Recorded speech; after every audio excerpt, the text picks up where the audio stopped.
Hello and welcome to part 6 of turbocharging my Mercedes C180 compressor.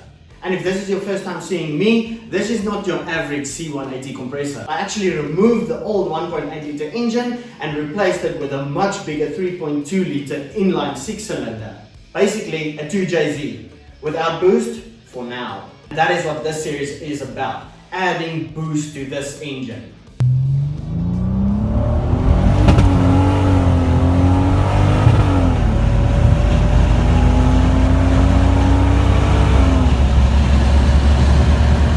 Make sure you are subscribed. 84% of you are not subscribed. Like, what the hell? And then you can also hit the little like button. I would really appreciate it. We are so close to 2,000 subscribers. I have really big future plans for the channel, so please support me by liking, subscribing, and yeah, we'll see where this goes. But I do think I have something special here that I want to show the world. And I say that because this is the only M104 W203 that's roadworthy that I know of. Let's get right into today's video, which wasn't actually planned, because if you watch the previous video where I removed the clutch, they told me it'll take a week for them to build me a new one, but turns out it'll be longer than that. But even though it wasn't planned, I do have some goodies that I want to install. But before that, you might ask yourself, why is the engine covered up? Well, I spent the last week cleaning the engine up a bit, and this is how it went.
Now that was a lot of work, but damn does she look good. So the main reason I did that is because the engine was full of oil because of 2 oil leaks. So one was at the front, which I'm hoping was just this timing chain cover. I removed that and sealed it up, cleaned it up, gave it a polish, and I hope it should be good. The other one was right at the back over here, and hopefully I fixed that as well. Like I said, I gave everything a polish, so everything is nice and shiny. So as you saw in the title of this video, we're going to be making a new instrument cluster or gauge cluster for the car. So let me step over there and I'll explain what I'll be getting into. Now let me just start off by saying that unfortunately all the gauges don't look the same.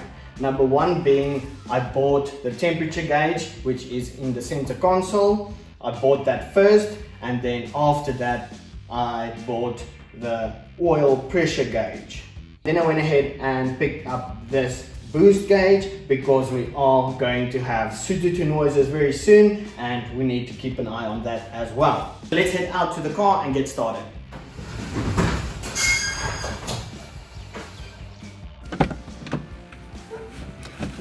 Okay, so the main reason I'm doing this is because The only gauge working on the cluster right now is the speedometer, and I really tried getting the RPM gauge at least to work with that, but the car has a CAN bus system and I just can't figure it out. And then I'm not really crazy about this.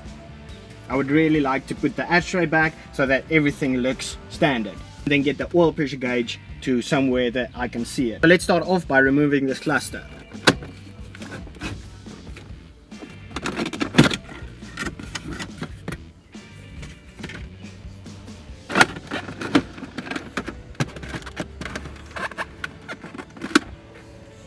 That's pretty easy. Now that we have the hole over there, I went ahead and got a piece of cardboard cut out to the shape like that.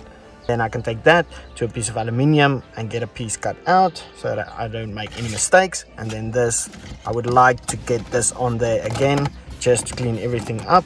And then at the top there, I'll also add a piece of aluminium probably.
After getting these three gauges to fit in there, I also went ahead and started on the wiring. That's basically just for all the gauges lights, for them to work, but we had to wait another 2 days for the RPM gauge to arrive. And today it did.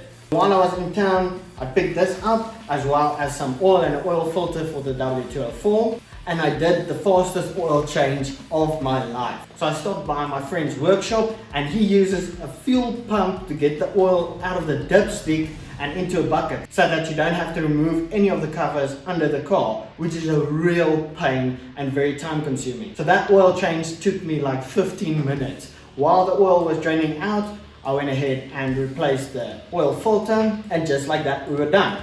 But I'm very excited to open up this package. So let's see.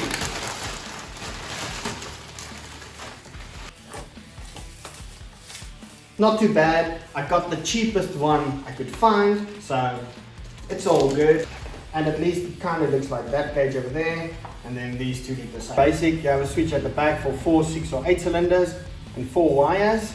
So black is ground, red is positive, white will be for the signal to turn it on, so I have them connected together, and then this will be the signal, the RPM signal from the ECU. So the red one is to switch it on, like I said. So you can see that's pretty cool. And then when you add the white one, that's just for the light. So let's get this thing done.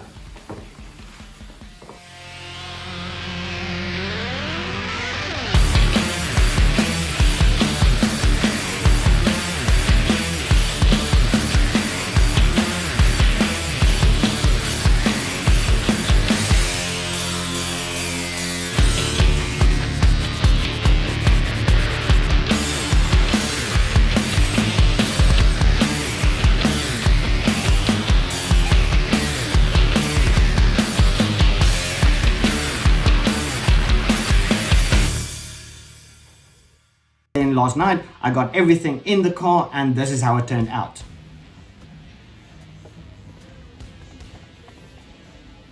You might be wondering how I will be able to see how fast I'm going, because that is pretty important. But with the radio I have in the car, it does have a function to where you can see your speed for if and when I need to. I wanted to get done with the gauges because this morning I went and picked up the brand new button clutch, and in the next video we'll get started on that. I've been working on this car now for well over a year, and I'm pretty ready for it to go back together. I hope you enjoyed this video, and I'll see you in the next one.